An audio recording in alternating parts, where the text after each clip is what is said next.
আমি doctor Soumen Chowdhury, consultant neurology. আজ মাথা ব্যথা নিয়ে কিছু কথা বলবো। মাথা থাকলেই মাথা ব্যথা হবে, এই প্রচলিত প্রবাদটি অনেকাংশে সত্যি।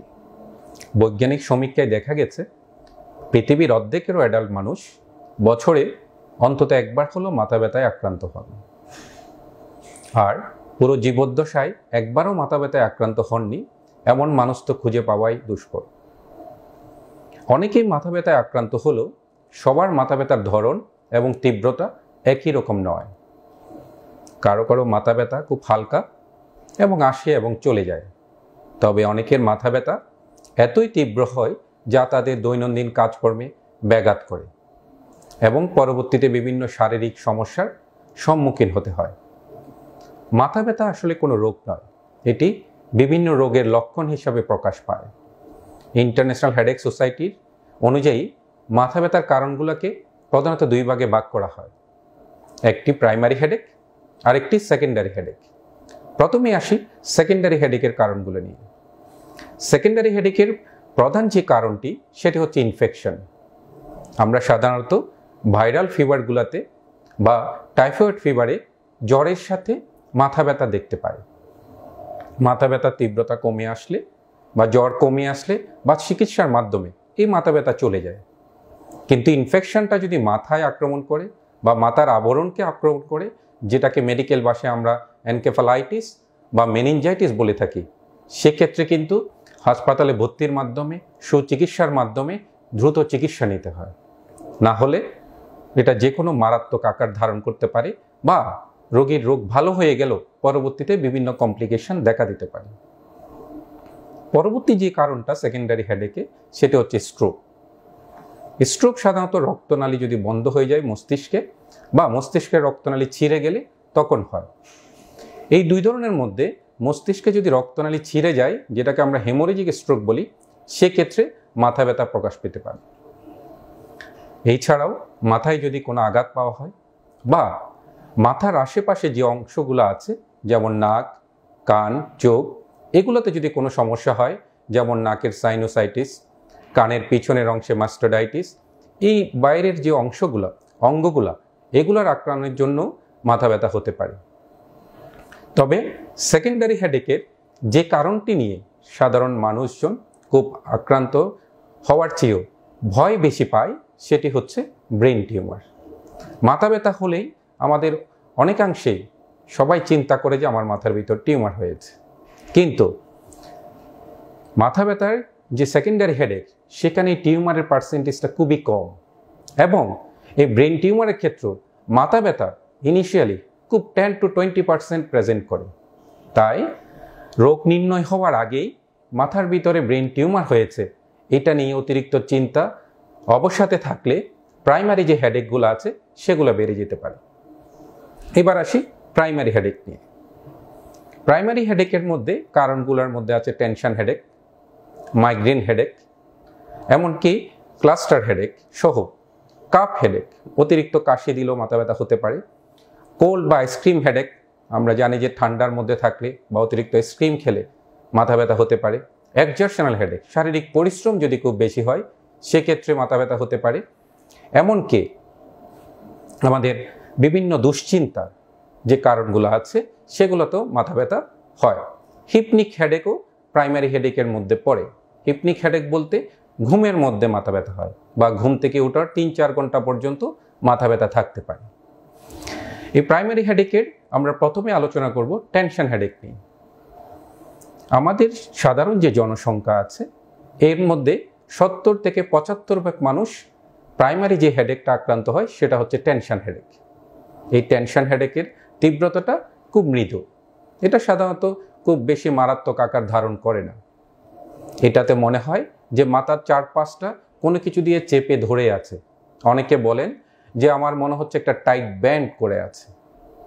এটাতে বমি বা বমির ভাবটা তেমন থাকে না। এই মাথা ব্যথাটা সকালের দিকে তেমন থাকে না, যত দিন যায় সন্ধ্যার দিকে বিকালের দিকে এটা বাড়তে থাকে এবং এটা কয়েকদিন থেকে কয়েক সপ্তাহ পর্যন্ত থাকতে পারে। অতিরিক্ত মানসিক চাপ, কাজের প্রেশার, অবসাদ এবং বিশ্রামহীনতা বা পর্যাপ্ত ঘুমের অভাবেও এই টেনশন হেডেক হয়। এই ক্ষেত্রে চিকিৎসকের সুপরামর্শ নিয়ে আপনার এই রোগ থেকে মুক্তি পাওয়ার সম্ভাবনা আছে। পরবর্তী যে রোগটা নিয়ে আলোচনা করব সেটা হচ্ছে মাইগ্রেন। মাইগ্রেনে 10 to 15% জনসংখ্যায় আক্রান্ত। যদিও বা এটা টেনশন হেডেক থেকে কম মানুষে আক্রান্ত হয়, কিন্তু হাসপাতালে ভর্তি রোগীর ক্ষেত্রে বা আমাদের কাছে চেম্বারে যে রোগীগুলো আসে এর বেশিরভাগই হচ্ছে মাইগ্রেনের রোগী, কারণ এর তীব্রতাটা অনেক বেশি। টেনশন হেডেক যেখানে মৃদু হয়, এখানে এটা তীব্রতাটা সিভিয়ার হয়ে যায়। টেনশন হেডেকে যেখানে মনে হয় যে মাথাটা একটু চাপ দিয়ে ধরে আছে, কিন্তু মাইগ্রেনের ক্ষেত্রে মনে হয় যেন কেউ মাথার মধ্যে হাতুড়ি দিয়ে বাড়ি দিচ্ছে, মাথায় ধপধপ করে ব্যথা করছে। এটা সাধারণত এক পাশ থেকে শুরু হয়ে পরবর্তীতে পুরো মাথায় ছড়িয়ে পড়তে পারে।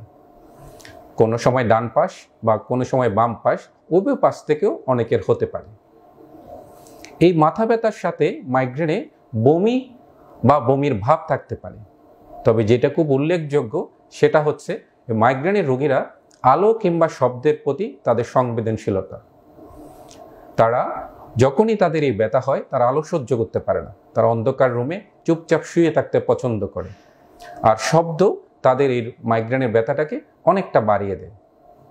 আমাদের কাছে অনেকেই বলে যে আমি এই ব্যথার সময় আমার বাচ্চা কাচ্চার শব্দ শুনতে পারি না।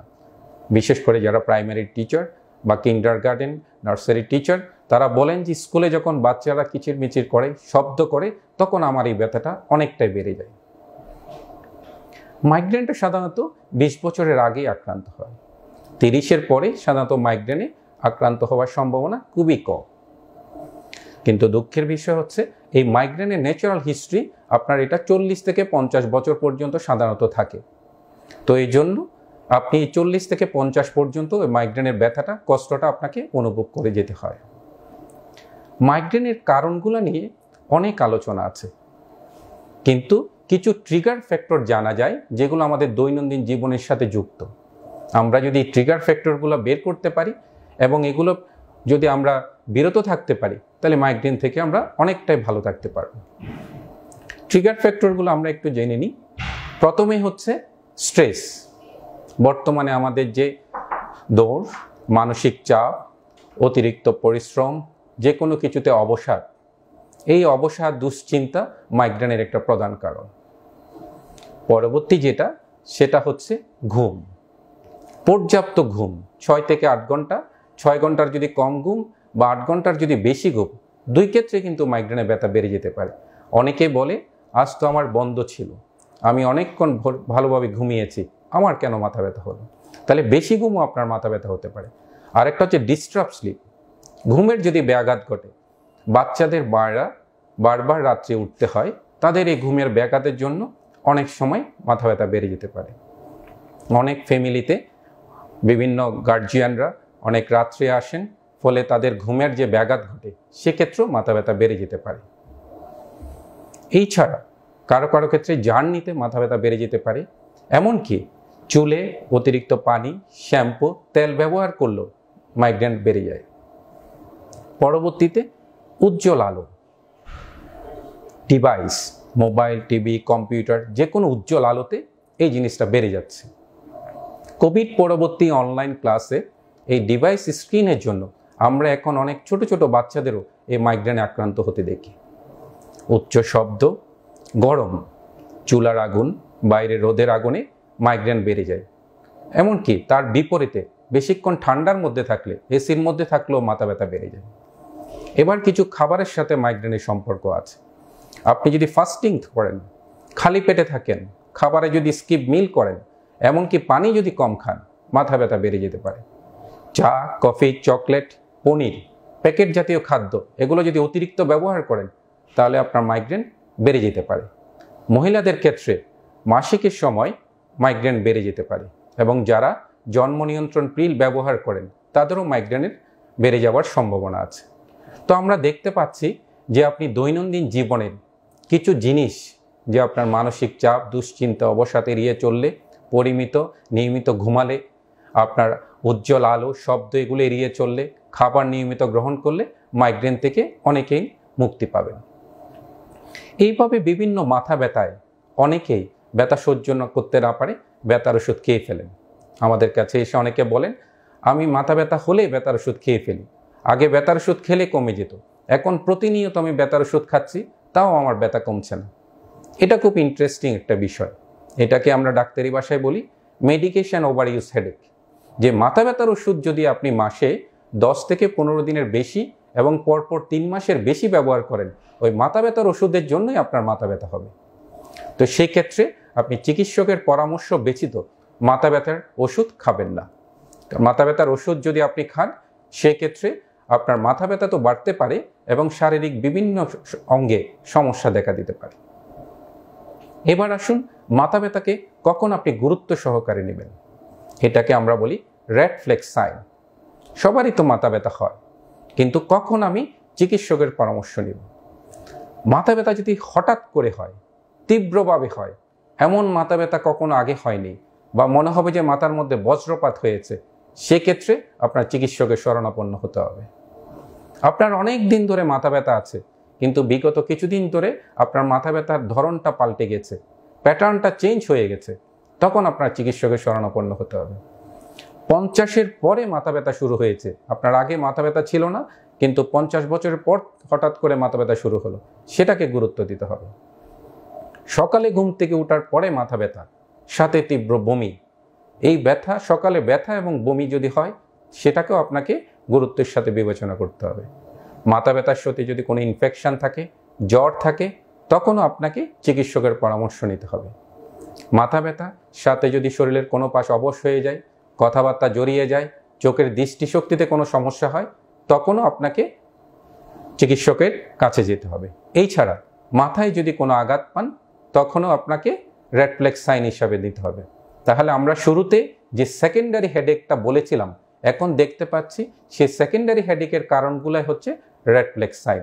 ওগুলার কোনো কারণ থাকলেই তৎক্ষণাৎ আপনি নিজে নিজে ওষুধ গ্রহণ না করে চিকিৎসকের পরামর্শ নেবেন।